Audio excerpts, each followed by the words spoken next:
I just want to make sure the switch turns the power on and off for this disposer. It sounds like there's a shoe in there. It's running really hard. Spraying water all over the inside of the cabinet. So yeah, we're going to replace this thing. We'll take that hose clamp loose from the discharge line for the dishwasher. Just loosen that up and that hose will pull right off. And the drain, we'll take that nut loose. The one below it and the one to the left of it. And then we'll take those two pipes off. The trap and the rest of that plumbing can stay. I got those off, and actually I hung the discharge line up in the back of the cabinet there. Just because a lot of times if you lay them down, it'll spill nasty water all over the place. They make a tool for this, but a screwdriver works fine. A couple turns to the left, and the disposer will let go from that mount. Just make sure you got a hand under it.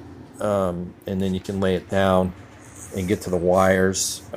Some disposers are plugged in. This one's hardwired to a switch.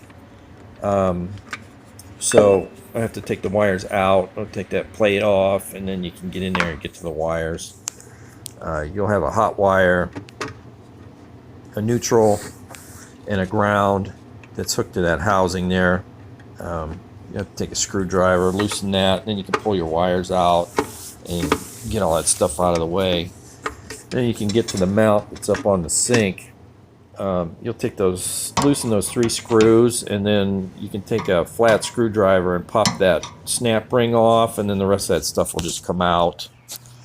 I took this outside. It's got a huge crack in it on the back side. They must have been grinding shoes, I guess. I don't know. Anyways, the new ring goes in the sink. The rest of the stuff goes under the sink, starting with that little fiber cardboard ring, and then this plate, and then the mount that the disposer hooks to goes on, and then last would be the snap ring that holds everything in place. The snap rings can kind of be a pain. You can see it goes in that little groove there, but that holds everything in place, so when you crank down on them screws, everything pulls tight. And then the new garbage disposal ring, put a bunch of putty on that and then squish it in there real good, and give it a good firm squish with my hand there just to kind of get it started. If you have somebody to hold that down while you do the rest, great. I'm going to show you the aftermath here after I got it all cranked down and hooked up, and then just clean off your excess putty there with a screwdriver or your hand or a knife or something. Just try not to scratch the sink. And then after you get that cleaned off, the new garbage disposal, it has a knockout in there that you'll have to knock out with a hammer and a screwdriver.